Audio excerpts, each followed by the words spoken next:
Pues buenas noches a todos. Un sábado más nos reunimos para oír una exposición que creo que va a tener un altísimo interés, pero antes de que nuestra ponente de esta noche empiece a hablar, le voy a pasar la voz a nuestro presidente Ángel Beza. Cuando quieras, Ángel. Pues muchísimas gracias, Paco. Es una suerte contar con compañeros como contigo, con Lola, que es nuestra anfitriona hoy, que es nuestra ponente.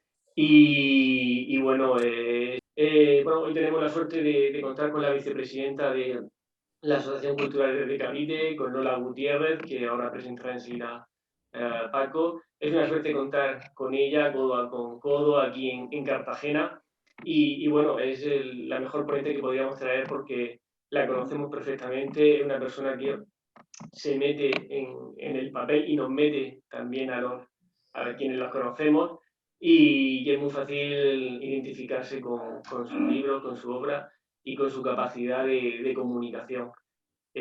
Paco, cuando quieras, comenta el currículum. Muchas gracias. Pues la verdad es que la presentación de Lola va a ser muy breve. Es una querida amiga, para mí lo más importante, lo mejor, es la vicepresidenta de nuestra asociación de los de Cavite y es dos cosas. Es una excelente novelista y una excelente articulista, con luego un montón de tareas que realiza en torno a esas actividades. En la actualidad tiene publicadas 4 novelas que se llaman Suspiros de España, Entre Bahías, Playa de Poniente, de la que vamos a hablar mucho hoy, mejor dicho, nos va a hablar ella, y Efectos Personales y Mirazón. Y luego tiene también 2 libros de cuentos infantiles y uno de relatos cortos. Es decir, que desde luego sabe escribir, porque si no, no le habrían publicado todas estas cosas. Como articulista, pues sus trabajos están publicados en una serie de revistas como Letras de Parnaso, Fototurismo, Cabo de Palos, Memoria de Cartagena.es y Sureste Express. Es decir, que está fuera de toda duda que tiene muchas cosas que contarnos porque por escrito ya lo ha hecho. Entonces, pues sin más, le doy la más sincera enhorabuena en nombre de todos. Y Lola, nos vas a hablar no del Titanic español, sino del barco que realmente es el que tenía que dar nombre al Titanic. En fin, no me enrollo más, cuando quieras, todo tuyo. Pues vamos a ello, vamos a empezar.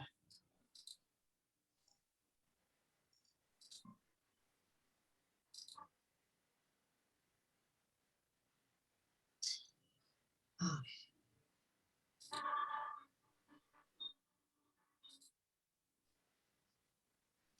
Empieza así. ¿Se ve? Perdón, antes de avanzar más. ¿Se ve bien? ¿Se ve a pantalla completa o...? Sí. Perfecto, vamos. Bueno, pues empezamos así. El sirio correo italiano que para América iba naufragó de agosto el 4 frente al faro de la Hormiga. Las costas del mar hispano desconocer demostraba aquel decrépito anciano que por capitán llevaba el sirio correo italiano. De los escollos no esquiva el paso tan peligroso y la pérdida motiva del transatlántico hermoso que para América iba. Estas costas panteón son fúnebre teatro de aquella desolación donde esta embarcación naufragó de agosto el 4. Este es el sirio. Este barco se fabrica en los astilleros de Glasgow, en Irlanda, en 1883 y se bota ese mismo año. El sirio tenía una silueta muy peculiar, tenía dos chimeneas caídas ligeramente hacia la popa y era un barco, era un transatlántico que este barco nace para hacerle la competencia a los barcos españoles, que eran los que hacían los viajes en los primeros albores del siglo XX, porque bueno, había en Europa en ese momento había poco trabajo, el sueldo en cualquier sitio era mísero, se pasaba hambre y la gente tenía necesidad de recurrir a otros paisajes, a otros mundos y bueno, pues con este barco que sale, ya os digo que nace para hacer la competencia a los barcos españoles que hacía ese mismo viaje lo hacía la Compañía Española con el León XIII y con el Don Eduardo, que eran barcos que hacían el Don Eduardo Mendoza, hacían los viajes para América, ¿no? Y era una apuesta para vivir mejor. Había gente que no podía pagarse un pasaje y lo que hacía era vender todas las posesiones que tenían. A lo mejor tenían una casa con un terreno pequeño y lo que hacían era vender para poder optar a un billete. Un pasaje de primera costaba 900 pesetas. Un pasaje de segunda costaba 700 pesetas y un pasaje de tercera 500 pesetas. Y bueno, y así se promocionaba la Compañía General Italiana, ¿eh? Y bueno, así con la aventura americana, y aquí explicaba el pasaje de primera, de segunda, de tercera, y partía pues eso, concretamente partía desde Génova, desde el puerto Federico, partía este barco haciéndole, como comentaba antes, la competencia a todos los barcos españoles. En unos 15 días se estipulaba que se hacía el viaje, pero en realidad algunas veces tardaba mucho más. Era un barco muy moderno, ligero, pero hacía algo que nos vamos a enterar ahora mismo. Este barco se acercaba a la costa, minoraba a los nudos y recogía pasaje clandestino. O sea, había gente que iba sin pasaje, y el que subiera a bordo del barco eran 100 pesetas que muy gustosamente el capitán Giuseppe Piccone se embolsaba directamente. Además, se le pagaba a un remero que te acercaba desde el puerto, desde tierra, hacia el mar, donde estaba el barco, y más el jergón de paja, más lo que daban para poder comer, un rancho de comida al menos. Y bueno, aquí vemos claramente cómo eran los pasajes, cuál eran, de qué categoría, por las ropas se conoce perfectamente. Este es un pasaje de segunda, no es un pasaje malo, incluso de tercera, no era un pasaje malo. Gente que vendiendo sus tierras o los ahorros que poseían, pues podían embarcarse con un billete a bordo del Sirio. Aquí vemos ya gente ya de un nivel más alto. Estos eran pasajes de primera, se nota en las ropas, se nota en la manera de vestir, en los abrigos, en los sombreros. Se notaba perfectamente quién eran los pasajes de primera, quién eran los de segunda y dónde estaban los de tercera, que eran los que iban en silla, sobre la mayoría de las veces sobre la cubierta, que sobre ella ponían unas lonas, unos tordos que les servían tanto para el invierno como para el verano, para evitarles el calor, a veces asfixiante. Bueno, como os he comentado antes, aquí vemos cómo las barcas recogían a los emigrantes ilegales y después de pagarle a los remeros, pues los acercaban hacia el barco para que así pudieran acceder por una escalerilla hacia el buque, donde eran hacinados en la bodega y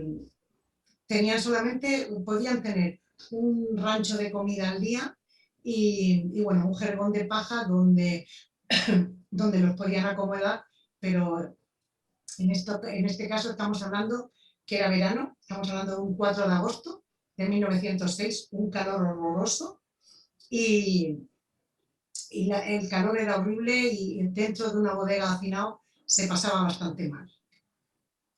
Vemos cómo espera la gente para poder subir en los puertos, en los muelles, porque esto es una cosa que se sabía, o sea, no era algo que sale de un día para otro.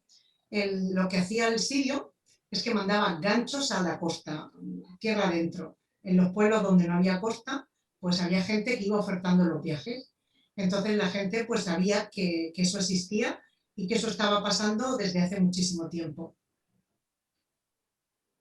Pues el sirio Decimos que parte del puerto de Federico de Génova el día 2 de agosto de 1906, llega a otro día, el 3 de agosto llega a Barcelona, donde coge pasaje legal y bueno, pues sigue su rumbo hacia el siguiente puerto donde tenía que parar, que era Cádiz. El barco este paraba Barcelona, Cádiz y luego La Gomera, en las Canarias, y ya pues rumbo hacia Argentina. Y aquí vemos cómo el sirio pone rumbo a su destino, y aquí es lo que está acercándose a las costas de Cabo de Palos, que es donde más o menos es donde vivo yo, a unos 30 kilómetros escasamente. Y aquí explicamos que de proa a popa el sirio estaba cubierto por unas grandes lonas a modo de toldos para protegerse del intenso sol. La cubierta estaba abarrotada de pasajeros, ya que el ambiente en el interior del vapor era insoportable. Estamos hablando de pasajeros de segunda, de primera, que salían de sus camarotes, y de los de tercera, que estaban en sillas en la parte trasera, pero se podían pasear por la cubierta. Los que iban hacinados en la bodega, los pobres no tenían esa gracia, ¿no? Porque no podían abandonar, puesto que eran ilegales, y no quería que se mezclaran con la clase pudiente o con la clase adinerada. Este que vemos aquí durmiendo, que es un dibujo de Josep Picone, el capitán del barco. Ya digo que son las 4 de la tarde, un calor horrible, la mar completamente en calma, y el capitán Josep Picone, pues después de comer, que aquí en el dibujo me lo han tapado mucho al pobre, me lo han abrigado demasiado, bueno, le apetece y se va a dormir la siesta. Echa la siesta y en ese momento el barco se cree, no se sabe seguro, porque no está claro, que lo deja en manos de su segundo de a bordo. Y él pues se va a dormir, y lo que hace el segundo de a bordo es que en el momento que va pasando, esto que se ve aquí es el faro de Cabo de Palos, estos son los islotes de las Islas Hormigas, el barco va pasando cerca, está llegando al faro, al pueblo pesquero de Cabo de Palos, y bueno, nada más, ya digo, completamente en calma, y sin saber por qué, el barco varía el rumbo y se dirige hacia la playa, sin saber por qué. Se cree, se piensa que porque ve barquitas, porque ve gente en la playa, porque la costa está relativamente, la playa está relativamente muy cerca, y se cree que lo hace porque piensan que es gente para recoger y es dinero que ellos se van a embolsar, porque el capitán compartía, no es que se lo embolsara él solo, o sea, era una mafia que ya estaba compuesta desde Italia, o sea, ellos ya tenían que pagar una serie del dinero que recogían, era como el bote de los bares, se repartían entre todos. Y aquí pasaba lo mismo, entonces cuanto más personas subieran a bordo, pues más dinero eran, más personas ilegales, pues más dinero para repartir. Aquí lo que pasa es que al cambiar el rumbo, pues dejan de obviar las cartas náuticas, porque frente al faro hay un bajo muy peligroso. Estas son las islas, el islote de las Islas Hormigas. Bueno, pues esto es un sistema rocoso que está sumergido en el mar de unos 200 metros, que bueno, es parte de la cordillera bética. Concretamente a estos se los conoce por el islote de las Islas Hormigas. Ahí estos están fuera del mar, a nivel del mar, fuera del mar, pueden estar 6 metros, 12 metros, pero al mismo tiempo hay otros trozos de roca que están a 3 metros de agua. Claro, un barco con un casco pequeño, un barco pequeño con un calao, con una quilla pequeña, pues obviamente pasa por encima sin ningún problema. Pero un barco con el sirio, que era un transatlántico grande, pues obviamente se subió a la roca, se subió a una de ellas, un bajo muy peligroso llamado Bajo Seco de Afuera, y bueno, han habido muchos hundimientos, han habido muchas tragedias, pero esta yo creo que es la más grave que ha ocurrido ahí. Aquí lo explicamos bien, este es los islotes de las Islas Hormigas, y bueno, este es el sistema en plan dibujo, el sistema rocoso, que es toda esta parte grande, por aquí continúa hasta aquí, y, como digo, está frente al faro de Cabo de Palos, que es un faro precioso de estilo isabelino que hay en el pueblo pesquero. Y bueno, un barquito, como he comentado, pequeño, puede pasar perfectamente por estos lados, por cualquier lado, que no hay ningún problema. Pero claro, un transatlántico no. Un transatlántico, pues, esta parte es criminal porque no se ve y un barco se sube, fácilmente se sube a la roca. ¿Qué es lo que le pasa al sirio? El sirio se sube a la roca, se sube al bajo y al mismo tiempo de que en popa la proa se queda elevada y la popa totalmente sumergida. ¿Qué le pasa al sirio? Que al mismo tiempo espora, se ladea un poquito y bueno, en ese mismo instante, pues el barco por debajo se abre como si fuera una lata de conservas, como se abrían antiguamente. Se abre completamente, empieza a entrar grandes cantidades de agua, las calderas empiezan a explotar, se abren brechas en todo el barco y bueno, la gente caía dentro de esos hoyos. Y la gente corría, gritaba, la desesperación, el caos se apodera del barco y el capitán sale del camarote, reúne a la tripulación, coge la caja fuerte del barco, lanzan un bote salvavidas, pero al estar el barco ladeado, pues caían dentro del mismo buque. Y bueno, la única barca que pueden lograr, tanta gente se sube que se hunde en ese mismo momento. Pues el capitán se despoja, canalla, era un canalla, miserablemente se despoja del uniforme, la tripulación lo sigue igual, se despojan todos de los uniformes sobre la cubierta del sirio y deciden saltar, deciden abandonar el barco, dejando a la gente a su suerte. La gente se abría paso a punta de navaja, a punta de pistola, porque querían ser los primeros en salvarse, querían ser los primeros en agarrarse a algo. No habían salvavidas suficiente para todos. Después de este accidente, en todo el mundo se hizo la norma que todos los barcos tenían que llevar tanto salvavidas como pasaje hubiera dentro del barco en ese momento. Cosa que aquí tampoco hubiera servido porque había pasaje clandestino y hubieran faltado salvavidas igualmente. La gente le quitaba a los niños los pocos salvavidas que habían, a las señoras, a las mujeres, los golpeaban, como he comentado.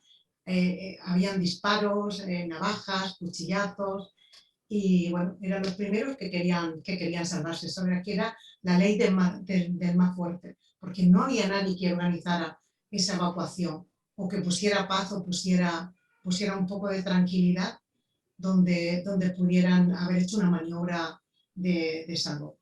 Este señor que hay aquí abajo es el ministro Juan de la Cierva y estaba veraneando en Cabo de Palos en ese mes de agosto. El único teléfono que había en el cabo, en el pueblo, era el suyo. Entonces él, desde su casa, oye el estruendo, o sea, todo el mundo oye el estruendo y decide salir a ver qué es lo que pasaba. Y él pues llama a Cartagena. Fijaros que yo no lo sabía, pero un barco desde Cartagena a ahí, los barcos, los pequeños que eran, tardaba como unas 3 horas en llegar. Él llama a Cartagena y pide ayuda. Él dice que se había subido un barco y que oía gritos, que oía mucho jaleo, que se escuchaban las explosiones, que algo había pasado, pero que por favor fuera, bueno, que había un barco que había encallado sobre el bajo, sobre la roca. Y bueno, en Cartagena, pues no es que no le pongan atención, porque sí que toman partido y van a salir a ayudarlos, pero no se dan prisa porque ellos piensan la mar completamente en calma. Era un 4 de agosto con un calor tremendo, era de día. Había un capitán dentro de un barco, imaginando que estaría haciendo las tareas de evacuación ya por él mismo. Y ahí hay un cúmulo de errores, hay un cúmulo porque cuando hay un accidente se siente, duele, pero cuando el accidente es por un fallo humano, pues todavía mucho más. Y eso es lo que le pasó al sirio esa tarde. Bueno, pues el sirio se queda así. A todo esto hay que añadir que todos los toldos, que la mayoría de los toldos que iban sobre la popa, pues capuzan sobre las personas y los convierte en una trampa mortal porque no los dejan salir, están sumergidos y los tordos encima. Entonces, prácticamente murió también muchísima gente ahogada sobre la pupa del Sirio. ¿Qué pasa? Pues esta foto es un poco exagerada en el aspecto del mar rizado, porque el mar era una balsa de aceite. Esto es una foto del Correo de la Sera, o sea, una foto no, un dibujo del Correo de la Sera. Además, porque al buque lo pinta en blanco o en rojo en algunas zonas y el barco era completamente negro. ¿Qué pasa? Los héroes. Pues los héroes esa tarde fueron los pescadores de Cabo de Palos, cuando oyeron el estruendo, oyeron las calderas explotar, oían los gritos, pues cada persona que tiene un barco en una barca en el pueblo, la lanza al mar y se lanza a ayudar al Sirio, sin acercarse mucho al barco. No querían acercarse al barco porque ellos pensaban que si el barco en ese momento se hundía, pues los iba a arrastrar a todos ellos, porque era un transatlántico y ellos eran barcas pequeñas. Lo que sí hacían era recoger gente del agua, tanto vivos como muertos. Aquí vemos otro dibujo donde vemos el islote de la isla Hormiga, uno de ellos, y vemos el barco, que aquí también es exagerado, porque está hundido de más, y vemos a la gente cómo va recogiendo a esas personas, esos supervivientes. Vemos otro dibujo. Hay dibujos y hay fotografías. Cada cual, o sea, incluso de periódicos, porque esto dio la vuelta al mundo. Y aquí vemos un vapor llamado María Luisa que salvó a 29 náufragos del siglo. ¿Por qué pongo esta foto? Bueno, porque si canalla fue Josep Picone, tan canalla fue también el capitán del María Luisa, porque este hombre iba en dirección contraria. El barco, el Sirio, iba en dirección hacia Cartagena y este barco había salido de Cartagena, iba hacia Barcelona. Pues justamente se encuentran y lo que hace el barco es pasar del tema. La gente, su propia tripulación, empieza a gritarle y a decirle, pero tenemos que parar, que hay gente que está nadando hacia aquí. Y él lo único que hace es mandar una barca y lo sube a bordo y continúa el viaje. O sea, no se acerca al Sirio en ningún momento para poder, o sea, hubiera podido salvar muchas más vidas y hubiera podido hacer muchas más cosas. De hecho, la gente que salvó, que iba en el Sirio, lo denunciaron en Barcelona y su propia tripulación también fue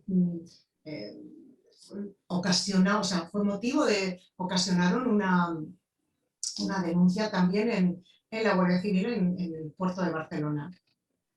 Aquí vemos como, esto es una fotografía real, aquí vemos cómo gente va salvando a personas y van llenando las barcas eran grandes, eran barcas de pesca, pero tampoco es que fuesen una barca, eran barcas grandes. Aquí vemos a una mujer. La mayoría de las mujeres pues era muy raro que supieran nadar. Llevaban aparte vestidos, estamos hablando de 1906, trajes muy, muy pesados en aguas y era muy raro que ellas supieran nadar. La mayoría de las personas que murieron casi todos eran niños y mujeres. ¿Quién es este hombre? Pues este hombre es Vicente Buiguer.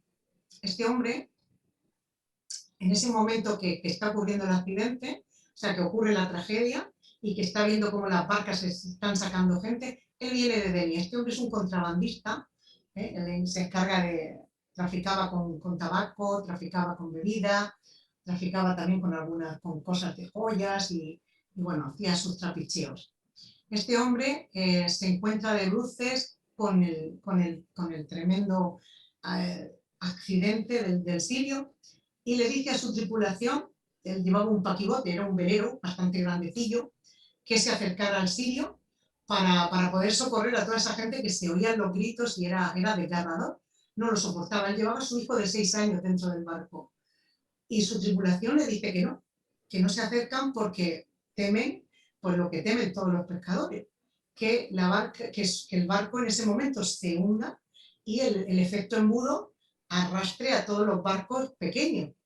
Y dicen que no, Entonces él, en esa época, ya he dicho, todo el mundo llevaba pistola, navaja, tiene que sacar la pistola, empezar a tirar tiros al aire para convencer a su tripulación de que hay que socorrer a esa gente. Bueno, logra convencerlos y enfila directo hacia la proa del Sirio. Lo que hace es que el palo este que lleva aquí el velero, que se llama Joven Miguel, conforme se va aproximando, lanza las velas para poder, el viento máximo que hubiera, para poder coger velocidad y poder empotrarlo contra el casco de acero para poder saltar el barco y poder ayudar a la gente y poner orden, que era su intención.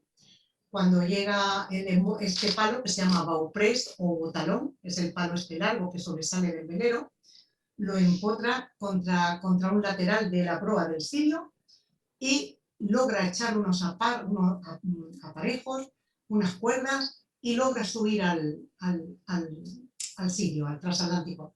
Cuando está arriba y su barco al lado, pues la gente que está arriba lo quiere matar a él. Literalmente lo quiere matar a él. Entonces tiene que volver a sacar la pistola, que se parece frío, pero fue así. Y él ahí no tuvo que tirar tiro al aire, ahí fue pum, pum, pum, mató a 4 personas, porque si no lo mataban a él. Claro, ya la gente se echó para atrás, lo dejó que trabajara, y bueno, empezó a organizar a personas, a subir a mujeres, a subir a niños, y esta persona llega a las 10 de la noche al puerto de Cartagena con 450 personas con vida. Aún así,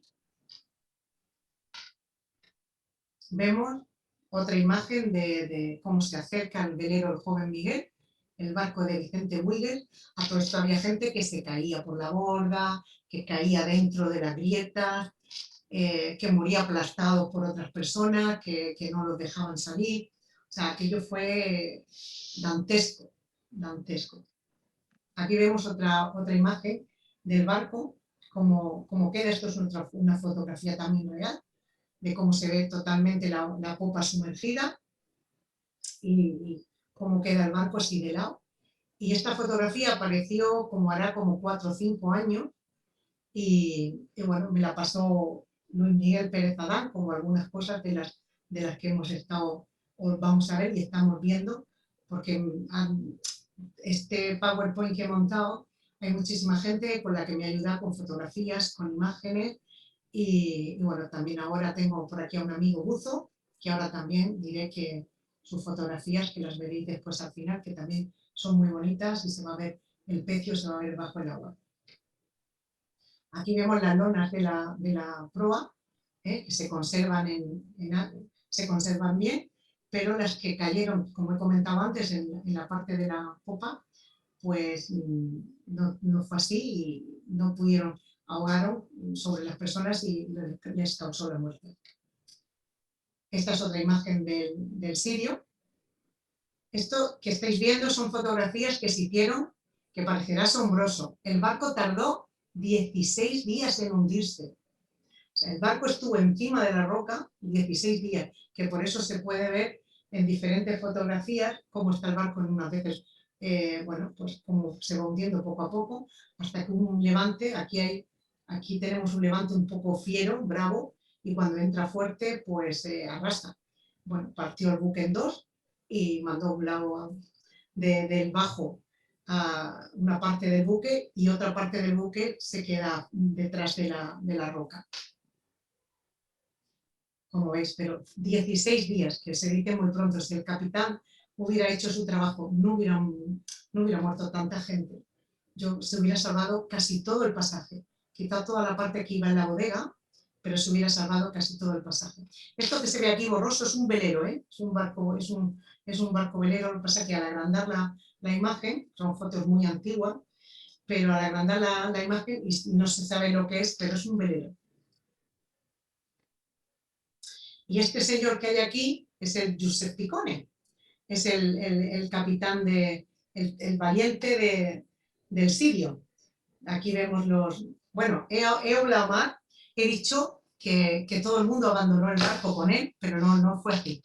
Hubo una persona decente dentro de la tripulación y fue el médico, Esteban Scarzone. el médico, permaneció dentro del Sirio ayudando a la gente y luego en la playa, cuando lo rescataron a casi todos, el hombre estuvo ayudando, curando y sanando a todo el que se encontraba por allí que lo necesitara. O sea, he dicho esto, pero sin acordarme que Esteban Scarzone hizo honor a su juramento, a su dedicación y a la medicina, porque sí que salvó mucha vida. Pero el resto como él, se despojaron de la ropa y saltaron del barco sin apuro ninguno. Aquí tenemos a parte de la tripulación que se salvó, que saltaron y que se fueron pues tan a gusto sin ayudar a nadie, porque de verdad esta tarde los héroes fueron los pescadores de Cabo de Palos. Especialmente todos, porque no puedo decir, habían barcos más grandes y habían barcos más pequeños, pero Vicente Buigues fue el que más personas salvó. Pero en sí, todos los pescadores fueron los que ayudaron a esas personas. Es el único rescate marítimo hecho exclusivamente por civiles en toda la historia de la navegación española. ¿Quién es esta mujer?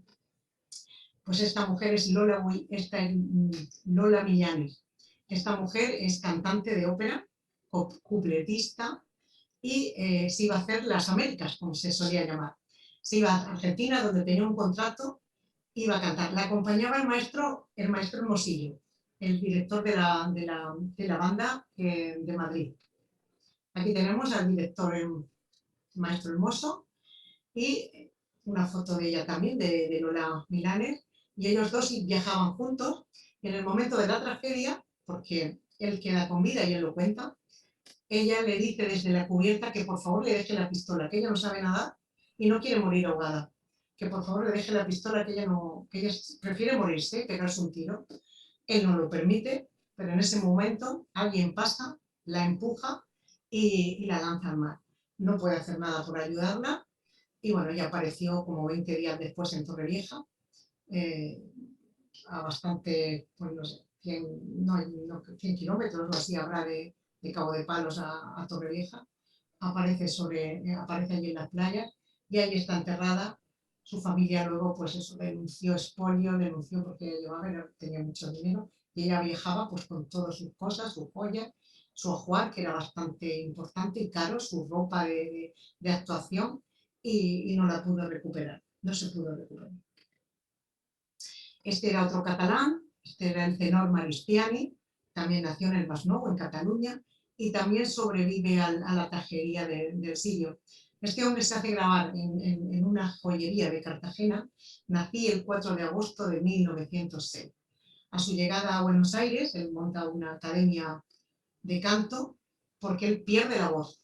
Él pierde la voz y bueno, ya incapaz de cantar, pues él en Buenos Aires sobrevive, o sea, dando clases de canto,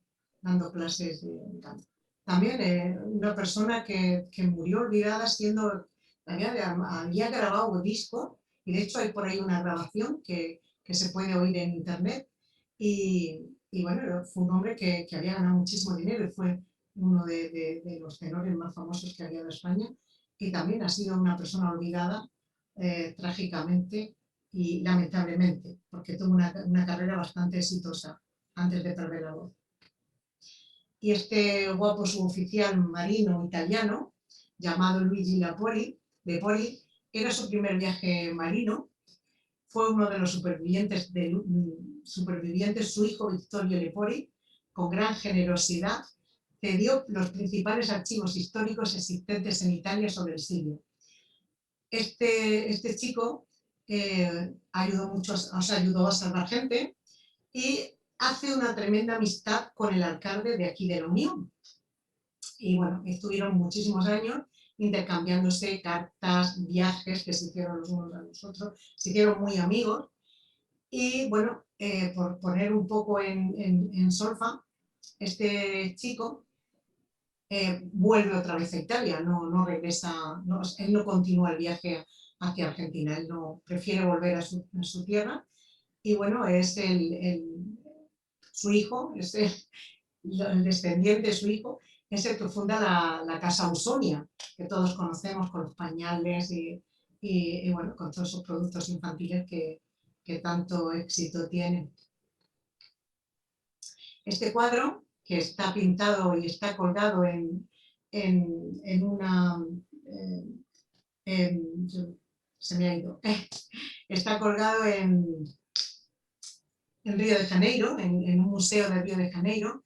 Lo pinta uno de los sacerdotes que se salva, que es este, lo pinta, y allí está, pues, se puede ver lo que ese hombre vivió, lo que ese hombre... Uno de los tres, fueron de los tres sacerdotes que se salvan, porque iban muchísimos, iban un par de obispos y varios sacerdotes, y ellos, los tres, fueron los únicos que se salvaron, porque otros compañeros iban pasándole los salvavidas a los niños y a las mujeres, y ellos decidieron cambiar su vida unos por otros. Y bueno, él pintó en ese momento, incluso pinta aquí al transatlántico Mario Luis, que es el que pasa de largo, y bueno, él pinta en ese momento la tragedia, y allí está en Sao Paulo, está en el cuadro este. Aquí llegamos a, bueno, la parte más fea, que es cuando empiezan a aparecer los muertos. Habían críos, habían niños que iban llorando por toda la playa buscando a sus padres, y habían padres por toda la playa buscando a sus hijos. Y aquello pues fue dantesco, porque eran muchísimos y habían perdido ya la cuenta de dónde meterlos. Y aquí vemos cómo se organiza la gente del pueblo, una vez que ya han salvado a la gente, para poder instalarlos pues, en las casas de acogida, en los hoteles que había en Cartagena, gente del pueblo de pescadores que también acogió personas. Y bueno, y ahí ya empieza a correr pues, una serie de actuaciones, pues ya en Cartagena ya se ve la magnitud, se hacen corridas de toros, se hacen festivales musicales, se recogen ropa, comida, y bueno, la tragedia ya salta a nivel mundial. Y bueno, pues en todos los diarios, en los días venideros, pues empiezan a hablar de la catástrofe en Cartagena, y sobre todo se interesan por poder adoptar a todos esos niños que habían quedado huérfanos. Este hombre era médico, era brasileño, y se encuentra en Cartagena con su mujer y su hijo. Él pensaba que ella estaba con el niño muerto y ella pensaba que su marido había fallecido. Esto es lo que comento los diarios del Correo de la Sera, cómo hacen la portada sobre el hundimiento del barco. Y bueno, este es el ABC, hablando de Vicente Huigues, hablando de todas las personas, de todas las personas que en ese momento pues ayudaron y salvaron a los supervivientes. Este hombre, la primera vez que se puso unos zapatos, que hemos dicho que era el contrabandista, Vicente Huigues, fue cuando el rey lo llamó para darle una condecoración. Y bueno, le dijo que sabía que se dedicaba, pero que lo perdonaba, pero que se tenía que dedicar a otra cosa. Y sí, bueno, eso hizo, se dedicó a la pesca y se dedicó a la legalidad, ¿no? Y bueno, este hombre, fijaros con su hazaña tan bonita y tan hermosa, también lo condecoraron desde el consulado, desde Italia, le mandaron también un premio, una cantidad de dinero a él y a todas las personas que ayudaron, y también fue nombrado lo nombraron de manera, pues eso, que le dieron premios, medallas, y bueno, sí se conocen su hazaña, sí que se conocía, hubo canciones, hubo piezas musicales sobre Vicente Huigues en Italia. Sin embargo, aquí en España, ni una calle, ni una puñetera calle tiene este hombre que sí que merece con su hazaña y haber arriesgado su vida y la de sus hombres, la de su tripulación, incluso la de su hijo, haber tenido un reconocimiento un poco más especial. Lo que comentaba que eran las corridas de toros, todo lo que se hacía en beneficio de los náufragos del Sirio. Y bueno, y aquí empezamos a hacer los recuentos porque las cifras no cuadran. Aquí dicen que hay italianos 352, hay tantos austriacos, tantos árabes, tantos argentinos, tantos brasileños, un total de 561 hay con vida. Pero se están haciendo, empiezan a aparecer muertos y no, la balanza, el peso no está equilibrado, porque hay más muertos que gente que se embarca en el barco. Entonces, es el único rescate donde nunca se sabrá la cifra exacta de fallecidos por la cantidad de pasaje ilegal que llevaba el sirio en ese momento. Casi triplicaba el pasaje que llevaba legal. Los nombres de las personas que se salvaban, decían su nacionalidad, y bueno, por esa manera se pudieron contar pues cuántos habían de un sitio, de un país, cuántos habían de otro y cuántos se habían salvado. Por eso los números no cuadran. El sirio calcula que había 330 y tantos muertos cuando había más de 800 y pico ya sobre la playa y los que iban apareciendo. Y como es imposible hablar de todas las personas que ayudaron, sí que nombro los barcos: el Patriote Joven Miguel, el laúd de pesca San Pedro, el laúd de pesca Joven Vicente, Pepa y Hermanos, San José, Nuestra Señora de los Ángeles y el laúd de pesca Francisca, porque eran los que, ya digo que todo el que tenía un barco ayudó esa tarde a sacar gente. ¿Y por qué pongo esta foto tan fría, tan seria y tan triste? Pues muy sencillo. Esa gente que dio su vida y que ayudó, que fueron los pescadores, luego ellos pasaron hambre, porque nadie les compraba pescado y estuvieron más de 3 meses sin poder faenar. Ellos pasaron relativamente hambre, porque sí que hubo gente que recibió premios y recibió condecoraciones, pero no todo el mundo fue así. Y los pescadores, lamentablemente, después de su hazaña, lo pasaron bastante mal. Y aquí tenemos a la nieta de Vicente Huiguel y al bisnieto, que al cumplir los 100 años del hundimiento, el barco se hundió en 1906 y esto ocurrió en 2006, después de esto no se ha hecho nada. Bueno, pues el pueblo de Cabo de Palos le hace un homenaje por los 100 años a las víctimas del sirio. Se hace una cruz en el paseo que está toda caída, que ya creo que ni está, lo único que quedará es la plaquita esa pequeña que hay ahí. Y como digo, se le hace un homenaje. Este es el faro tan bonito que comentaba antes, isabelino. Está puesto, son 2 fotos que se han puesto para que se viera de un lado, y por el otro lado donde están los islotes de las Islas Hormigas, que se ve ese pequeño trozo ahí. Y lo único que tiene este hombre en toda Cartagena es esta placa a los pies del faro, que a mí particularmente me da vergüenza. A mí se me cae el alma a los pies que este hombre, después de salvar a tantísimas personas, solamente tenga ese reconocimiento, esa foto con esas 3 medallas, y que no tenga ni una calle, que no se le reconozca la Wikipedia, que no se conozca, que meta Google y que no se conozca la trayectoria de esta persona, lo que hizo. Y bueno, aquí vemos un dibujo de cómo está ahora mismo el barco. Las calderas están aquí, la popa está aquí a 50 metros de profundidad, por este lado está el ancla, y esto es un dibujo de cómo está el barco ahora mismo. Ahí está parte del ancla. Estas fotos han sido cedidas, creo que está aquí en la sala, por Isidoro, por un amigo buzo, al que he invitado, y bueno, él fue el que me facilitó todas estas fotografías.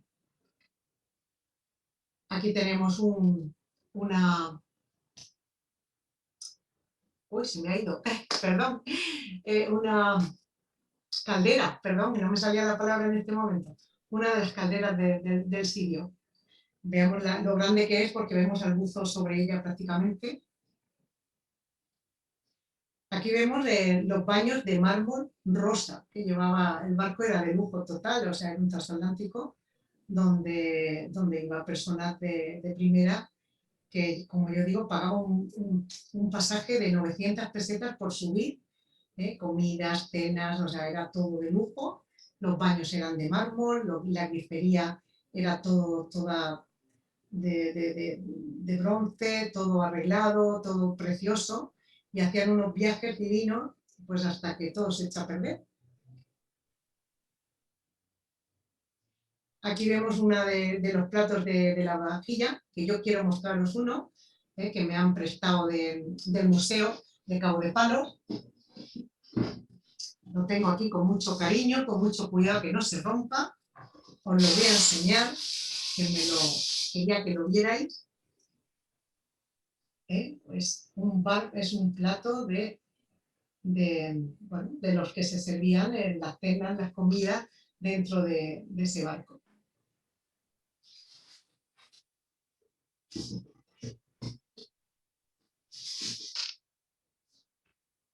Aquí vemos objetos que se han recuperado, que están en el Museo de Cabo de Palos y en el centro de interpretación. Y bueno, pues va desde la llave como está aquí, de un camarote a una cuchara, a un cenicero, a un portavelas, perdón, una bisagra, o sea, un ojo de buey, un tornillo. Son objetos que se pueden ver allí en el centro de interpretación. Igualmente se puede ver también, también hay un par de flotadores, creo. Y bueno, esto es una placa que se le hizo al Club de Buceo, que Isidoro, este compañero amigo al que estará viendo la charla, bueno, él participó y buceó los metros 50 y tantos metros que hay de profundidad, y bueno, se amarró a una de las barandillas del barco, que las corrientes son bastante fuertes y movió la placa. Y bueno, no he vuelto a hablar con él, no sé si lo habrán arreglado o si lo habrán podido fijar o si la placa inclusive seguirá allí, porque las placas, las corrientes son, me estuvo explicando él, eran bastante fuertes. Y aquí vemos el momento en el que se está bajando y en el que se ancla la placa. Y bueno, aquí estamos al final de la charla. Y nada, espero que hayáis disfrutado aunque decir disfrutar de una tragedia, pero espero que por lo menos se sepa que hay accidentes, que hay barcos que no se llaman Titanic, donde también muere mucha gente y que merecen ser recordados, merecen ser conocidos y merecen su lugar en la historia. Porque a la historia hay que darle su lugar y a las historias pues hay que ponerlas donde están, ni quitarlas ni apartarlas, darle el lugar que le corresponde. Pues muchas gracias y espero que lo hayan disfrutado. Pues muchísimas gracias, Lola. La verdad es que mira que conocía la historia y esta vez me ha parecido todavía más impresionante, mejor documentada. En fin, creo que ahora cuando empiecen todos los asistentes a hacerte preguntas, comprobarás que no soy el único que piensa así. Entonces vamos a dejarte descansar 2 minutos. Deja de compartir pantalla. Beber agua. Amable, tendrás que beber agua. Sí. Y quería un par de incisos muy breves. Deja de compartir pantalla, si puede ser, por favor. Sí, ahora mismo. Voy, ahora mismo.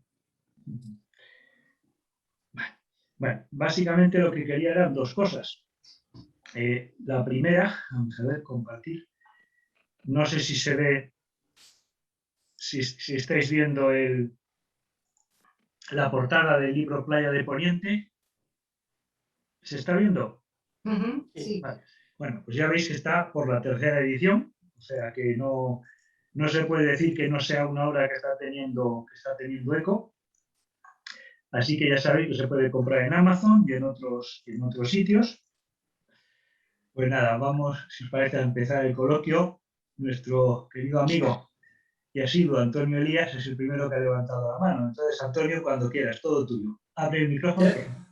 Muchas gracias, Paco, y felicitaciones a Lola y gracias, Ángel, por organizar este evento. Muy interesante tema. Realmente yo no conocía este caso. Le agradezco infinitamente a Lola por traerlo a colación. Ahora también tenemos esta historia muy interesante, muy apasionada, muy emocionante y también, bueno, por supuesto, dolorosa por todo lo que significa. Ahora, yo quería hacerle a Lola, no sé si ella tendrá alguna estimación, porque cuando habló de los precios de los boletos, entendí, creo que van de 500 pesetas hasta 1000 pesetas. Claro, eso era en 1906. Yo estoy tratando de ubicar eso más o menos que serían en euros 2021 y estuve investigando. Algunos dicen que 500 pesetas de 1906 son aproximadamente entre 2.000 y 50.000 euros del 2021, pero es un rango bastante amplio. No sé si ella tendrá mejores estimaciones acerca de cuánto serían esos boletos el día de hoy, un poco para comprender el nivel de sacrificio que esos pasajeros tenían que hacer para comprarse un boletico de tercera o de segunda. Y sí. Dale, pues. Sí, mira, un pasaje, como he comentado al principio, un pasaje de primera costaba 900 pesetas, un pasaje de segunda 700 y el de 500, perdón, y el de tercera 500 pesetas. Era lo que costaba en 1906 un pasaje.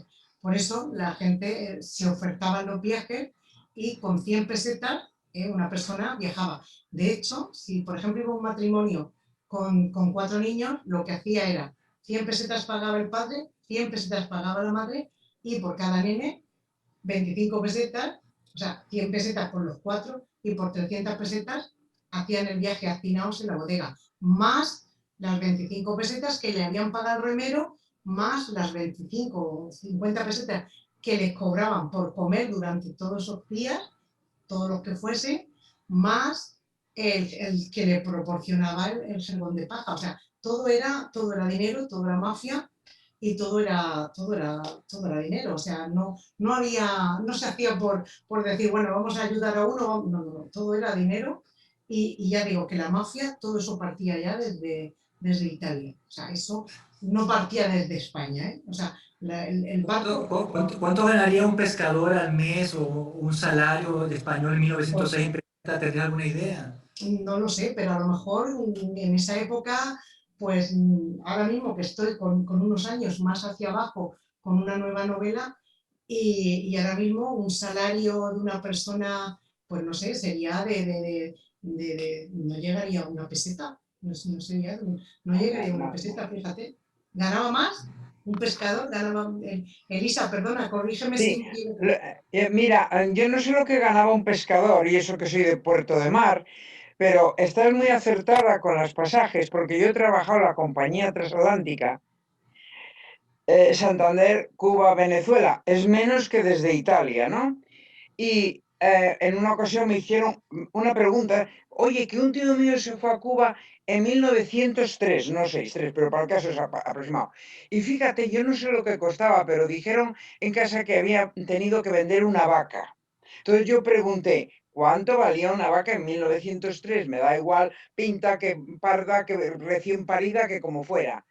350 pesetas y 350 en camarote de 4 es lo que costaba un pasaje Santander-Venezuela. Luego, lo que tú estás diciendo encaja muy bien. Ahora, no sé lo que ganaba un pescador porque siempre estaban pasando hambre y ganaban muy poco, ¿eh? Claro, por eso se dedicaban a contrabando, me imagino, ¿no? Claro, claro. La mayoría sacaban más dinero así. Exacto. Claro. La otra pregunta que te tengo, Lola, es acerca de la base naval de Cartagena, porque entiendo que el accidente ocurre muy cerca de Cartagena. A unos 30 kilómetros. Entonces, y si no estoy mal informado, en 1906 Cartagena creo que era una base naval militar importante en la península, donde había una serie de navíos bien preparados militares. Oye, no hubo, me parece extraño que los militares en esa base no hayan reaccionado de una manera un poco más veloz o diligente. Más contundente. Sí, porque entiendo que, claro, si una base naval militar en Cartagena y a 20 kilómetros hay ese tipo de evento, yo me esperaría que los militares fuesen un poco más diligentes. ¿Alguna explicación de por qué eso no ocurrió? Sí, la di al principio y la repito. La explicación es, eran las 4 de la tarde, un mar completamente en calma, no se piensa, porque sobre ese barco han habido varios accidentes, no se piensa que el accidente es tan grave, o sea, es que fue como, no sé, fue daños colaterales, o sea, el primer error fue que el Josep Picone deja su barco, deja el barco, se cree que a su segundo de a bordo, o sea, ese fue el primer error, pero desde Cartagena no se piensa que la magnitud es tan grande.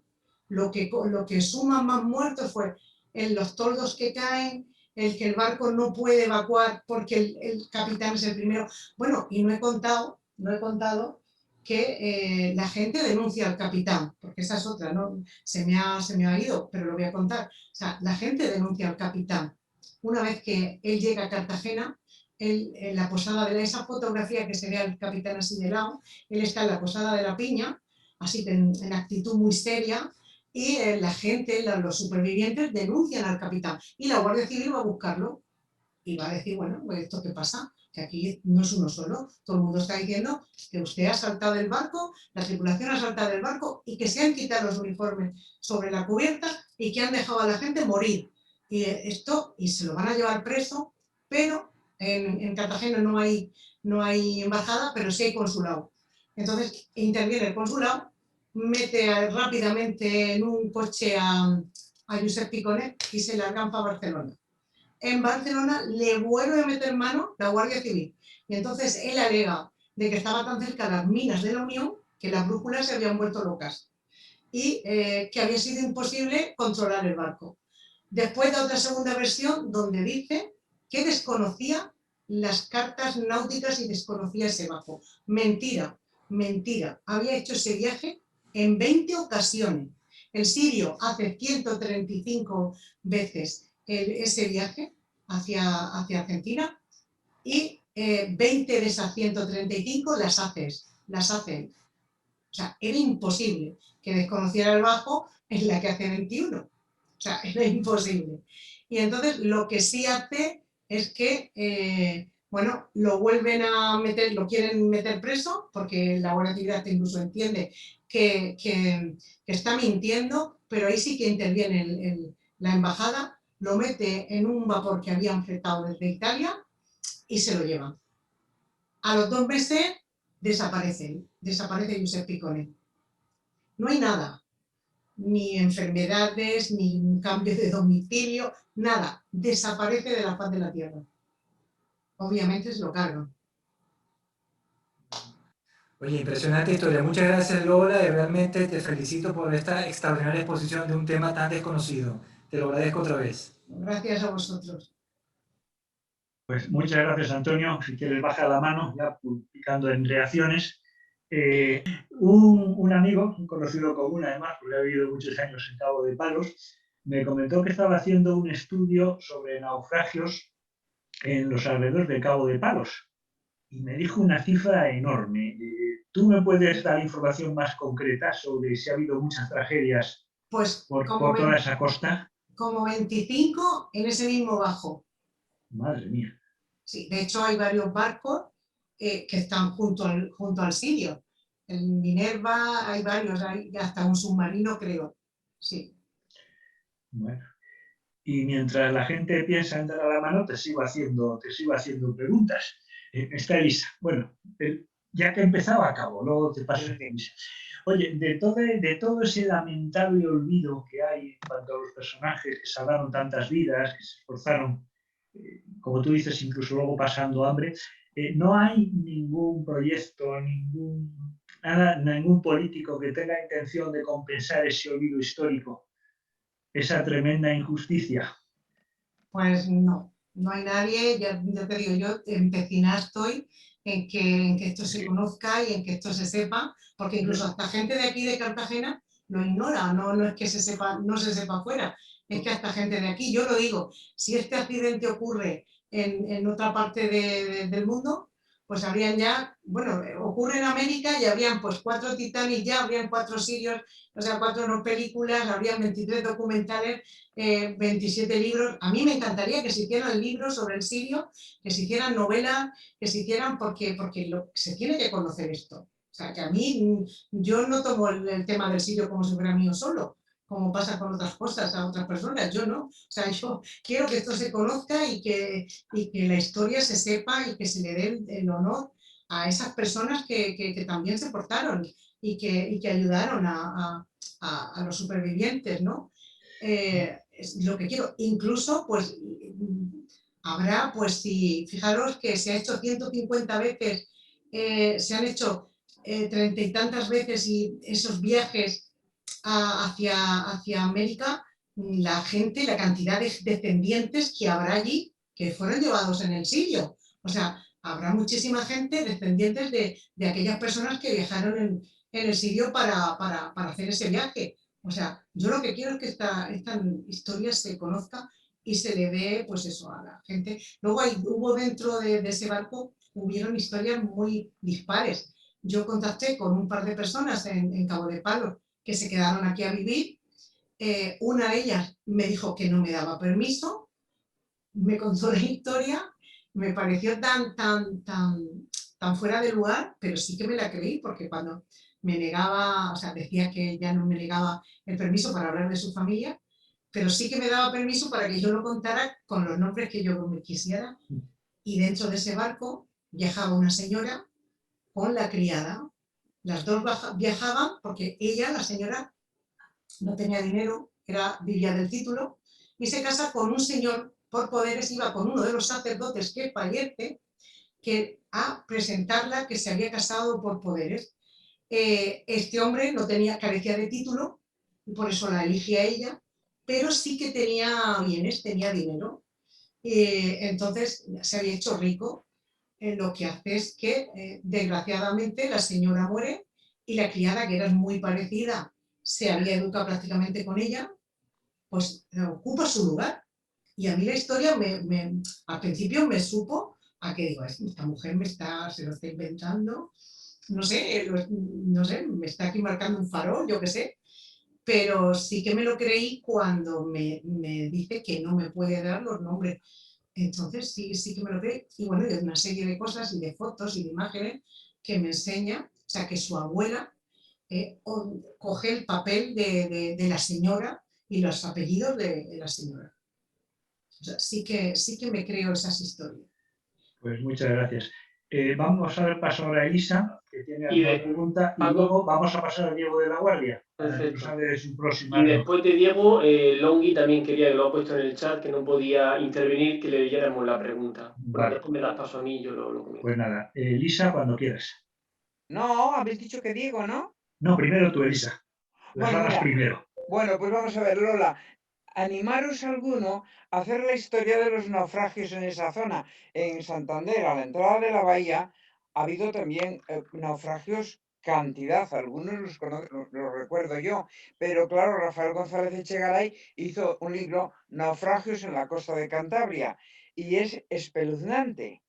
Entonces, animaros alguno a hacer la historia, aunque no puedes meterte con las familias y tal, pero la historia de los barcos que embarrancaron o que se hundieron o en época de guerra que los cañonearon, pero sobre todo los que fueron accidentes de navegación del transatlántico en cuestión, que es que por ahí pasaban todos como ocurría en Santander, salían todos los de América. Nada más que eso, que os animéis a alguno. Gracias. Cartagena tiene tiene dos accidentes graves. Uno es este, y otro fue el Castillo-Lite, que es donde más personas han muerto. Sí. En un accidente. Sí, bueno, el Castillo-Lite está justamente bajo el muelle de Escombreras, porque Escombreras era lo que era un islote, y ahora ya, sin embargo, en la refinería se ha hecho tan grande que ya el barco se ha quedado debajo. Pero Cartagena tiene dos naufragios, uno es el sirio, y el otro es el del Castillo-Lite. Sí, pero hay muchísimos más. Sí que se podría hacer. Gracias, Elisa. Investigar, que saldrán muchísimos. Sí que se podría hacer. Gracias. Gracias, Elisa. Diego, cuando quieras.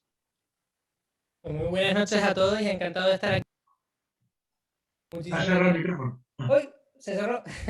Hola Lola, encantado de estar aquí. Hola Diego, Una gracias. conferencia magnífica sobre el sirio, ¿no? Que el Titanic no es o sea, el sirio no es el Titanic en español, sino que el Titanic es un sirio atlántico, ¿no? O sea, algo así era.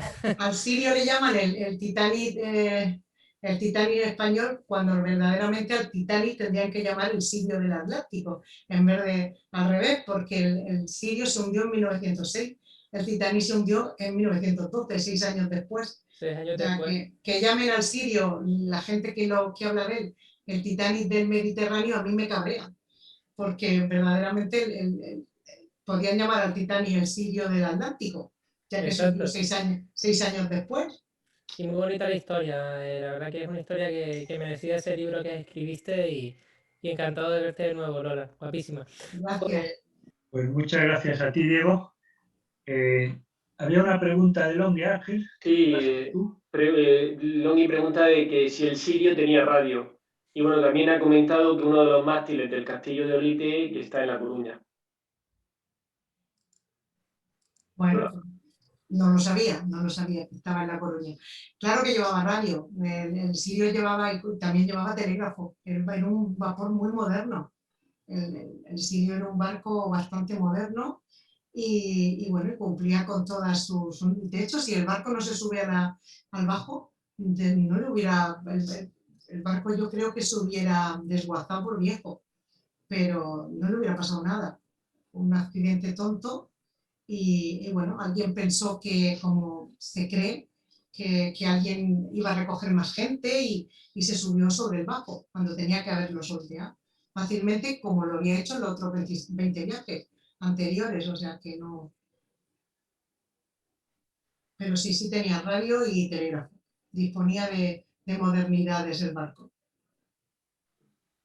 Pues muchas gracias, Lola. ¿Alguna pregunta más? Bueno, pues, si no pregunta nadie, pregunto yo. Es que he tenido que salir un momento y digo, no sé si en ese momento lo habrás contado o si querrás... Antonio Muñoz quiere preguntar también. Ah, perfecto, Antonio. Buenas noches y felicidades a Lola por su magnífica conferencia y a los organizadores. Yo estoy en contacto esta tarde mismo con Marcelo Gui, por lo conocéis, ¿no? Y me ha dicho que va a investigar porque puede ser que su familia, porque eso es italiano, su familia, pues, tanto los dos apellidos son italianos y que puede haber venido de ese mismo barco. En un viaje anterior, ¿no? Claro, no cuando tuvo... Sí, bueno, lo he comentado, Antonio, Claro. puede ser porque, Sí. porque con tantos viajes que hizo el sirio, llevó a más de 150.000 personas en sus viajes, en los 35 viajes que hizo. Ya digo que 20 los hizo el capitán Picone, pero los demás... ¿Y por ¿Se qué podría no? saber la lista de personas que... La lista de personas que de embarque del accidente, sí, claro, se sabe. Las otras a lo mejor se podría Las otras investigar. no lo sé. Con Italia, yo creo que hablando con la embajada italiana se podría hacer un homenaje en Cartagena y hacer incluso mucho más homenaje al español que ayudó tanto y que está tan olvidado. A Vicente Huigues, pues sí, bueno, a Vicente Huigues y a todas las personas, porque si no ayudaron más... Y de todos los pescadores. Eran más pequeños, claro. O sea, que sus barcos eran mucho más pequeños, pero todos ayudaron en comparación. O sea, que la verdad que es que había allí un hombre que le llamaban el tío Potro, que ese hombre, la barca era mucho más pequeña, ¿y qué hacía? Recogía gente del agua y los llevaba al islote de las Islas Hormigas. Los dejaba ahí en el islote, pero por lo menos estaban a salvo. Luego ya... Y el otro barco que pasa de largo y que se olvida era María Luis. María Luis era español también. Bandera francesa. Entonces tenemos los franceses que no se ocupan de salvar a la gente y luego los españoles a salvar a la gente, a italianos. Mira qué mafioso. Lo cual demuestra que en 1905 todavía funcionaban los valores españoles mucho más que los franceses Claro. y de otros países. Y si este barco ya, como he comentado antes, este barco nace para hacerle la competencia a los barcos que realmente eran los que hacían el viaje, eran los barcos españoles, eran los que hacían ese viaje. Bien, no, pues nada, iba a meterse Marcelo, pero no ha podido, se ve. Yo le he enviado el nuevo enlace, pero se ve que no ha podido. Pero me ha dicho que lo iba a investigar, Pues nada más, pues felicitarte de nuevo por Gracias, buen... Gracias. Muchas gracias, Antonio, y muchas gracias, Lola. Bueno, también decirte, Lola, que al publicar en uno de los grupos que se ha publicado la conferencia, precisamente ha sido en Cabo Palos, y estaban preguntando en el grupo en qué local iba a ser la conferencia. Claro, ellos no se pensaban que, aunque en el cartel ponía que era Zoom, no le prestaron atención y pensaban que íbamos a llevar la conferencia presencialmente allí a Cabo Palos. Bueno, Este verano se puede hacer. Es decisión tuya. Pero bueno, que ha tenido bastante acogida ahí en el grupo este de Facebook de Cabo Palos la manga. Mi pregunta es que he tenido que ser un momento, a lo mejor lo has comentado. ¿Qué cambia este accidente en la navegación? O sea, ¿hay un antes y un después de este accidente? O sea, no es con el Titanic, sino con este, este accidente se tomaron una serie de medidas que a lo mejor ayudó a salvar vidas en accidentes posteriores, como el Titanic.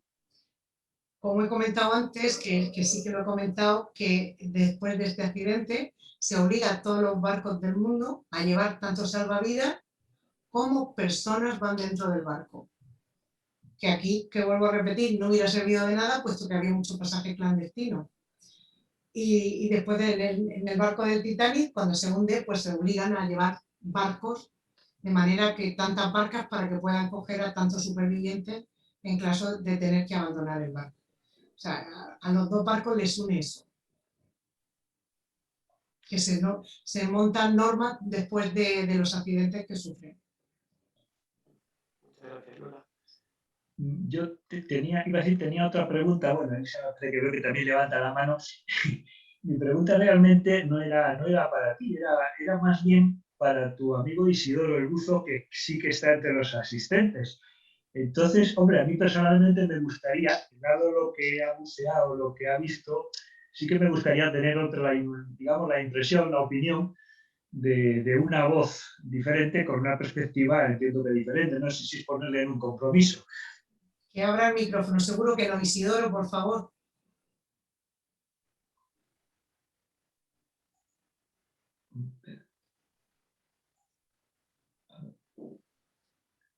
Le estoy pidiendo que reactive el audio, pero no. Me parece que se ha salido. Se ha salido. Él ha dejado escrito aquí que No, está aquí. Ahora tiene el micrófono abierto. Vale. Isidoro, buenas noches. Lo que pasa es que no se le escucha. ¿No? ¿Isidoro?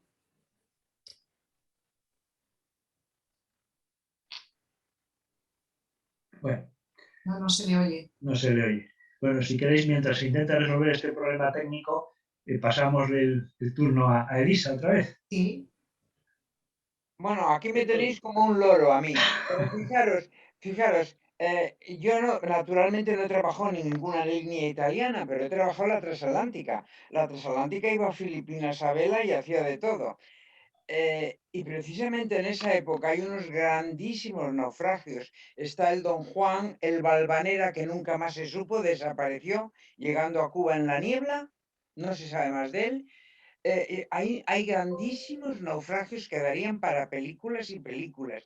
Y eran unos viajes además de lujo, en los que, por ejemplo, yo que consulté, porque la transatlántica tenía unos libros apaisados, unos cuadernos aplausados, como el libro mayor de contabilidad antiguo, con columnas, y están en la Universidad de Cantabria, no tienes nada más que sentarte y pasarlo.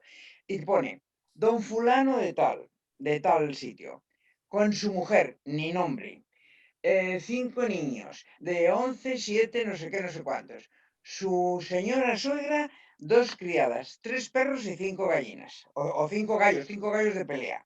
Todos los detalles, pero no hay más nombre que el de él.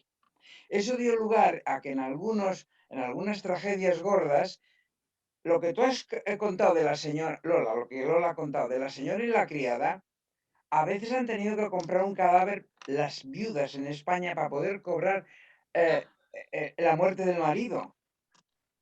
Si no aparece el cadáver del marido, tienes que comprar uno, sobornar a alguien y decir, este es fulano de tal, identificarle como propio para poder cobrar la pensión de viudedad. O sea, estas fueron auténticas tragedias, aunque no te murieses en el barco.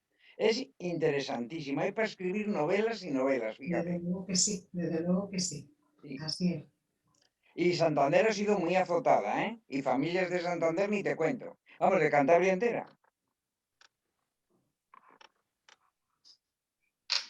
Pues muchas gracias, Elisa. A ver, todavía hay mucha gente, hay más de 50 personas asistiendo. Seguro que alguno tenéis alguna En el pregunta. chat, sí, en el chat hay preguntas. Vamos a ver, por ejemplo, Sergio Castinilla, de Zaragoza. ¿Preguntas tú directamente? Bueno, la pregunta de Sergio, no sé si podrá acceder. Pregunta, dice, ¿cuántos viajeros se estima que iban en el momento del incidente? Bueno, creo que... Te lo digo ahora mismo, te lo voy a leer ahora mismo. Iban aquí, en 731 pasajeros en ese momento, sin contar los 120 tripulantes y los que iban hacinados en la bodega.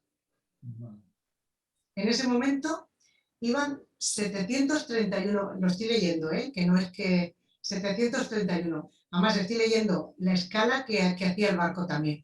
Mira, de Génova, Buenos Aires, ¿no? Pues hacía escala en Barcelona, Cádiz, Islas Canarias, Cabo Verde, Río de Janeiro, Santos, Montevideo y Buenos Aires. Esa era su parada y su trayectoria.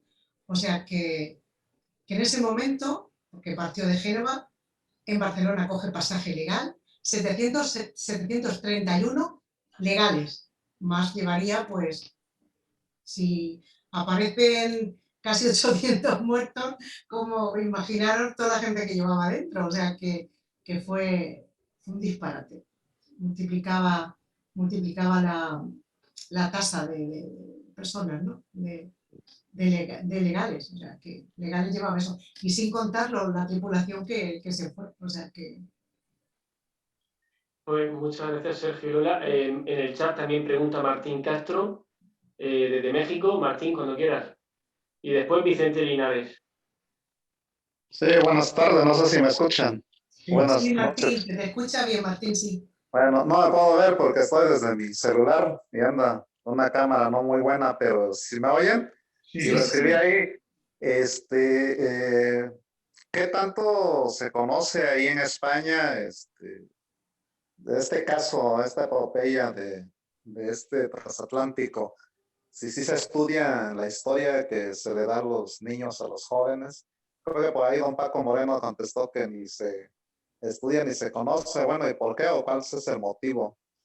Porque bueno, yo la verdad no sabía sobre eso, que creo que tiene la misma importancia que el Titanic, ¿no? El suceso del Titanic. Y pues del Titanic se han hecho muchas cosas, se han convertido en leyenda, pero pues lo hispano, lo que sucedió con este navío español, pues imagínense, si no se conoce, pues ahí ya tenemos un vacío, ¿no? De la historia tan importante para todos, de la historia mundial, ¿no? De la navegación, no nada más precisamente de España o los que tenemos que ver con España, sino a nivel mundial, ¿no? Entonces, pues sí es así, qué triste, ¿no? Pero pues no sé qué información pueda abundar más. Gracias, saludos.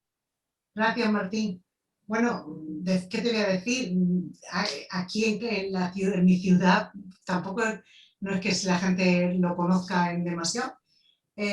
Por eso yo estoy empecinada en contarlo y que se sepa y animando a gente que escriba más sobre este accidente, sea bien novela o bien porque lo quiera contar o de la manera que quiera, porque es la única manera de que esto llegue a más personas y se le haga justicia a todas esas personas que perdieron la vida. y a todas esas personas que dieron la suya por salvar a los que sobrevivieron. Entonces, pues yo lo que sí que hago es que voy a los colegios y lo cuento. Yo suelo ir a los colegios y bueno, aquí en mi ciudad sí que lo he contado en varios colegios, en la ciudad, en lo que es en Murcia también, y en Barcelona también. Fui invitada 2 veces en el Salón Náutico, uno fue en Lloret del Mar y otro fue en Barcelona, donde he estado contando la historia de lo que le pasa al sirio. Yo sí, yo me ofrezco, voy a los colegios y lo hago de manera desinteresada, además, para que se sepa lo que pasó.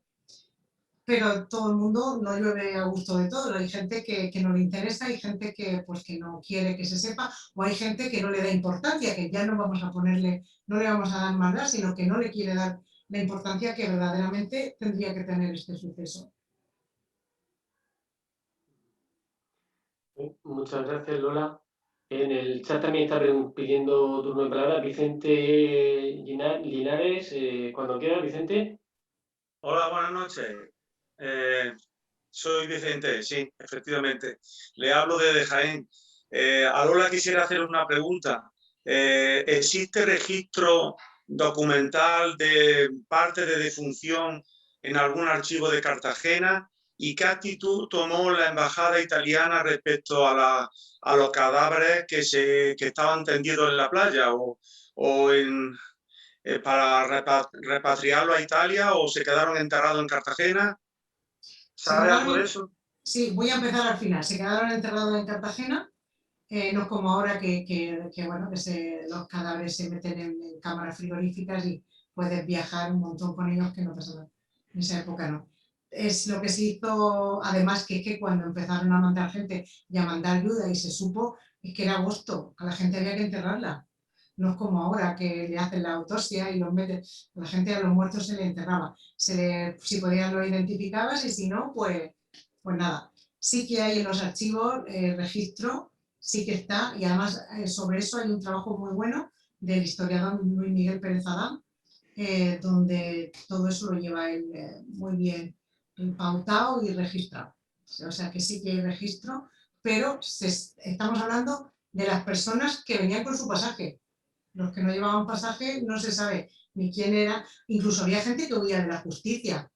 Había gente que había cometido un delito y ¿qué hacía? ¿Qué hizo?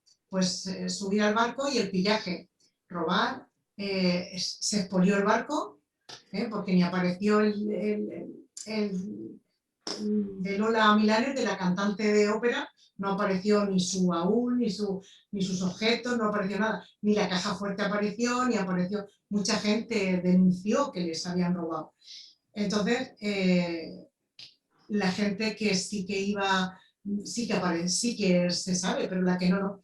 Y de hecho, había gente que era buscada por la policía y por el juzgado, por el Estado, y lo que hacía era que incluso cambiaban su papel de fugitivo o se hacían con el documento del fallecido, y si podían escaparse, se escapaban. Y luego, por otra parte, Italia sí que premió a la gente que de alguna manera ayudó a salvar, sí que envió dinero, sí que envió muchas medallas, pero también envió dinero. Fue una recompensa económica. Y no sé qué me habías preguntado más. No, está todo respondido ya, sí.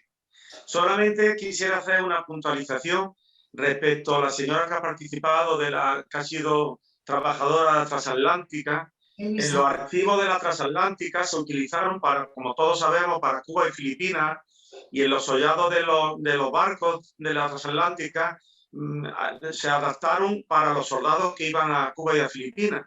Y tengo entendido que el pasaje llegaba hasta 3.500 soldados, entre oficiales, soldados, camareros y empleados del barco. O sea que no sé exactamente la capacidad que tendría el Sirio, pero el León 13 concretamente llegó a transportar, y el Montevideo llegó a transportar 3.000 y pico soldados. El Sirio no era muy grande, tengo aquí las medidas si quieres. A ver, espérate, te lo voy a decir en un segundo. Mira, Aquí te lo dice, pero a ver, hacia popa, dotado de un fuerte casco de hierro y proa recta. Este vapor italiano de 4.141 toneladas, 115 metros de eslora, 12,8 metros de manga, 7,5 metros de puntal. Si te sirve lo que te estoy leyendo. Sí, sí. Muchas gracias. No era muy grande, no es que fuese un transatlántico tan grande, pero sí lo suficiente como para albergar a muchas personas. O sea que, Sí, sí. Pero espero que te haya servido los datos que te he dado. Muchas gracias. Y enhorabuena por tu conferencia. Y por todos los actos que hacéis. Que hemos visto que era un barco de 2 chimeneas, no era de los mayores que navegaban. Está muy claro, por la estampa que nos has mostrado. Yo hablo de barcos de la transatlántica, incluso en esa época yo creo que había alguno mayor que ese. Pero Sí, claro, ya no eran los que iban a Filipinas, no tengo los que hacían Barcelona por Suez a Filipinas, no los tengo, pero bueno, los he consultado en el Museo de Barcelona, el Museo Naval, pero sí que tengo acceso a todos los libros de Santander. Y sí iba mucha gente. El asunto de soldados a Cuba, no creo que lo he mirado porque yo empezaba a mirar como en 1901. Por lo tanto, yo había pasado lo del 98. Esa es la razón.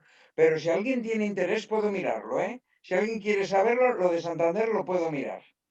Vale, pues muchas gracias. Vicente, hay que recordar que este barco no es español, este barco es Ya, claro. Era italiano, sí, sí. Era italiano, entonces no estaba construido aquí ni servía a España para nada. Sí que recogía, porque le hacía la competencia a los barcos de España, estamos hablando de los albores del siglo XX, sí que le hacía la competencia a los barcos españoles, pero llegaba a Barcelona, hacía el mismo trayecto, lo único es que en vez de partir de Barcelona, partía desde Génova.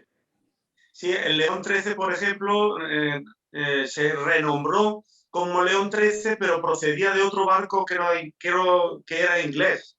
En Glasgow, creo, en los talleres de Glasgow se hizo. Sí, que se hacían casi todos allí en Irlanda. Y era de la compañía transatlántica de Antonio López, creo. Sí, claro, de Antonio López, de López y López. Sí, López y López, sí.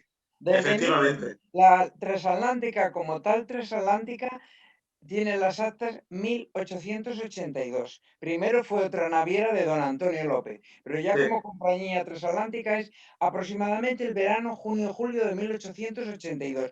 Y el acta fundacional todavía lo firmó don Antonio López, que murió en el 83 o en el 84. Sí. Eso está en Barcelona, no está en Santander. Muchas gracias, muchas gracias. Pues sí. Muchas gracias. Antonio, creo que había preguntado a nuestro amigo de Venezuela.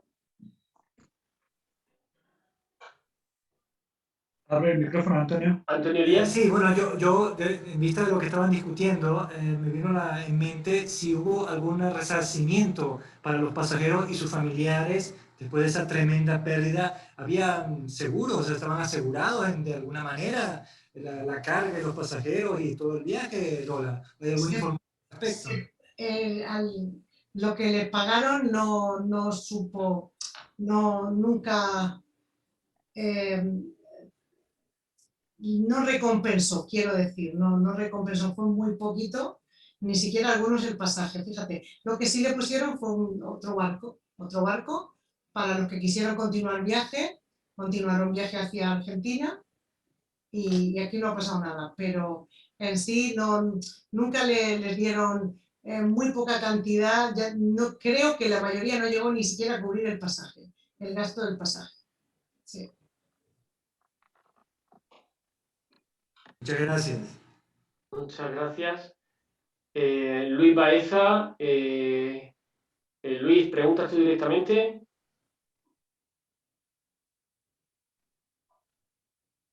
Bueno, te hago yo la pregunta. Espera un momento, que es que no lo tenía conectado.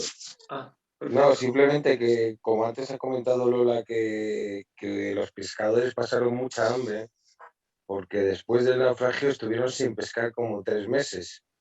Entonces, no sé, a lo mejor me he perdido algo, pero no he entendido por qué motivo dejaron de pescar. Solamente eso, muchas gracias. No es que dejaron de pescar, es que no le compraba nadie el pescado. Había tantos muertos que la gente, los muertos salían desde el agua. Es que aparecían muertos, pues algunos llegaban a Torrevieja, Túnez, pero había muchos muertos, sobre todo en esa zona. Que Pero entonces, los corrientes lo arrastraron. Pero otros se quedaron allí y fueron rescatados. Otros aparecían a lo mejor a la semana o se elevaban, se hinchaban y entonces el muerto salía a flote. Y la gente le daba miedo, le daba asco y no les compraba pescado. O sea, fue una cosa que siguió, aunque ya no quedara ningún muerto, pues todavía arrastraban los pobres el estigma, ¿no? Se dedicaban pues a otra cosa, pues en la huerta o a los pocos que le dieron el reconocimiento, le dieron dinero y a los otros pues que vivían de las huertas y de otras cosas, de otros trabajos, de las minas o de otros trabajos, pero pasaban hambre, necesidades porque se tuvieron que echar a otro lado porque no podían faenar. ¿Para qué iban a faenar si nadie les compraba el pescado? O sea, no es que no pescaran, es que nadie les compraba el pescado. Vale, entendido, gracias. A ti. ¿Listo? ¿Me escuchan? Ahora mejor. Perdón. Muy buenas tardes, saludos a todos desde México. Quería preguntar si saben el destino que tenía el Sirio, a qué ciudad iba a llegar. Disculpa la molestia y saludos a todos. Felicidades. Sí, bueno, como he comentado, el Sirio parte desde Génova, recoge pasaje en Barcelona. Su destino era la Argentina, iba hacia Argentina. Ok. ¿Ciudad? Buenos Aires. Buenos Aires.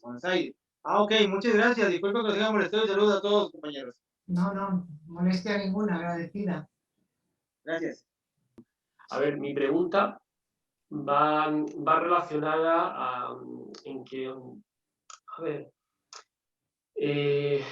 ha habido más de los accidentes que ha habido, porque estamos hablando aquí en las costas de España, pero ¿ha habido accidentes de este tipo en el Mediterráneo? O porque parece que el Cabo Palos es como un imán, ¿no?, para los accidentes. ¿Hay otro tipo de accidentes? O que nos comentara sobre el Castillo de Olite o otro tipo de accidentes que ha habido en el Mediterráneo, en España. En el Castillo de Olite lo que pasa es que no fue un accidente, fue un bombardeo, fue un petardeo que le lanzaron desde la Parajuela. Hablar del Castillo de Olite es meterme en camisa de 11 varas, porque estamos hablando de la guerra civil y yo no voy a tocar, no por nada, sino porque no me apetece absolutamente mojarme por nada. Yo tengo mi propia opinión, pero no es que no me quiera mojar, es que no me apetece, ¿no? Yo tengo mi opinión. Y estamos hablando de que, bueno, un barco que llevaba la radio rota, si eso se puede decir, y que, bueno, que ya Cartagena era republicana y que, bueno, que no se negaba a rendirse cuando ya se había rendido, la guerra había terminado, y bueno, igualmente pues le dispararon al Castillo de Olite. Lo que sí te voy a comentar es una cosa que a ti te hizo gracia, que seguramente querrás que lo diga, que la farera, que ayudaba vamos a decirlo así, que a ti te hizo gracia, como diciendo, mira la paya, porque así lo te expresaste, la farera iba recogiendo personas, pero una vez que estaba arriba, la paya pues los encañonaba y les pegaba un tiro. Pero ante eso no podemos juzgar unos hechos que ocurrieron hace pues eso, muchos años, ¿no? Y mejor es dejar la cosa como está, y mal ahora como está la cosa, más vale que la dejemos en calma. Y bueno, accidentes en el Mediterráneo, pues sí que han habido muchos barcos, han habido muchos. Y sin ir más lejos, acordaros del Costa Concordia, que el capitán también era italiano y eso fue en el año, creo que fue en el 2012, creo. No me hagáis mucho caso. Y el primero en saltar fue él. Fue también el capitán. Sin embargo, ahí no se movió nadie, y sí que la gente estuvo ayudando, no corrió el caos como pasó aquí, pero el tipo pues quiso lucirse delante de alguien, creo que fue así, de unas señoritas que estaban cerca del puerto mirando todo con prismáticos y todo, y bueno, el barco pues que volcó, se quedó de lado también, y él fue el primero en saltar también, el tío, italiano también, jamás siempre, que lo llevan en la sangre seguramente la valentía. Bueno, también, bueno, si alguien quiere preguntar, o si no, sigo preguntando yo. Es decir, dice Antonio que si podemos decir que ha sido el naufragio más importante en el Mediterráneo, en el que más muertos nunca se sabrá, pero han habido otros muchísimos donde hayan fallecido más personas. Este es uno más, que tiene de trágico, pues eso, que se podía haber evitado, que fue un error humano, pero accidentes en el Mediterráneo han habido muchos y han habido también muchos muertos. Muchas gracias, Lola. Y bueno, mira, María de los Reyes pregunta desde Barcelona. María, cuando quieras. Muchas gracias. Hola Lola, muchas gracias por haberme dado a conocer algo que parece que me da un poco de vergüenza como alardear de mi cultura, pero es que soy de Barcelona, he vivido en Barcelona siempre y la verdad es que no había oído hablar jamás del sirio, ¿no? Pues perdona, mira, tengo un recorte de prensa, que si quieres te lo hago llegar, donde una mujer en un lavadero de Barcelona se entera que su hija, su yerno y todos sus nietos se habían ahogado y la mujer se ahorcó en el lavadero. Sí, sí. Y tengo el recorte de prensa, tengo los recortes de prensa, los tengo. O sea que... Pero no había oído hablar nunca, ¿no? Y bueno, pues me ha gustado el saber la historia, ¿no? Y me ha parecido además con las anécdotas muy ilustrativo y muy interesante. Y bueno, en todo caso también pienso que es de agradecer que esto sucediera pues en las temperaturas nuestras, que no fueron las del Titanic, que también eso pudo favorecer tanto rescate, ¿no? Y te quería preguntar también un poco, bueno, hacía un poco, parece ser, la función de patera, cosa que ahora estamos viviendo y padeciendo, ¿no? Y te quería preguntar que estos inmigrantes ilegales, cómo eran recibidos y con qué perspectivas iban, ya no que iban hacinados y lo que pagaban, y cómo aprovechaban estos dueños de la patera, sino ese recibimiento y qué futuro tenían o qué expectativas tenían, si puede saber algo. Sí, su expectativa era poder tener algo para comer, tener un futuro, que sus hijos tuvieran comida. ¿Algo concreto no? ¿Perdona? No algo concreto, no iban con algo concreto. No, desgraciadamente los principios de siglo en España no nos ha ido muy bien. Bueno, ahora estamos a mediados casi, fíjate, pero no nos ha ido muy bien. Entonces, bueno, la gente migraba porque quería trabajar, quería darle a sus hijos una mejor vida. Sí, pero ilegales. Entonces, ¿cómo eran recibidos ilegales allí? ¿Cómo eran ilegales, pues los ilegales eran recibidos pues como los demás. Los que llevaban su pasaje pasaban tranquilamente y los que no, pues se quedaban allí en Argentina. En el puerto habilitaban una serie de salas donde les daban de comer, les daban ropa si necesitaban algunos, les proporcionaban cosas y bueno, y la mayoría estaban allí hasta que los dejaban y buscaban un empleo y a los días o a la semana pues podían salir de allí, pero nunca eran deportados. O sea, todo el que llegaba era bien recibido. La verdad es que es así. Así ocurría. Otros tiempos, quizás. Y aparte... se quiere aportar algo. Sí. Gracias, Lola. Elisa, dime, apunta. Mira, yo quería deciros, a los que estéis interesados, no he cogido bien el nombre de esta señora de Barcelona que acaba de hablar, pero concretamente en Argentina, Buenos Aires tiene un magnífico registro de más de 100 años de todos los que han ido entrando. Y ya sabéis que en Estados Unidos el registro de la isla de Ellis también es muy importante. Entonces yo he tenido que consultar el de Argentina, el de Buenos Aires, y he encontrado lo que buscaba en 1913, pero hay que tener en cuenta que muchos de estos prácticamente polizones que se metían porque les cobraban una miseria y no sé lo que les darían de comer, sí tenían algún pariente o algún conocido que cuando ya se enteraban que habían llegado a puerto, se las apañaban ellos. No creéis que estaban tantísimos días en las salas, porque eso sí lo miro yo por gente española, no por italianos, ¿eh? Cuando llegaban a Argentina concretamente, Argentina tenía cabida para mucha gente. tenía destinos donde enviarles trabajos que podían hacer. En cuanto tenían un conocido, aunque fuera del pueblo de su abuelo, le mencionaban y le reclamaban. Y además era muy rápido, porque estaban deseando tener mano de obra. Que es lo que no nos pasa aquí, claro. El problema nuestro es otro, no es el de la emigración de entonces. Bueno, concretamente de Cantabria, emigraron poco a poco, tíos, sobrinos, emigró todo el mundo. Unos se hicieron indianos y otros no tuvieron un duro, pero vivieron.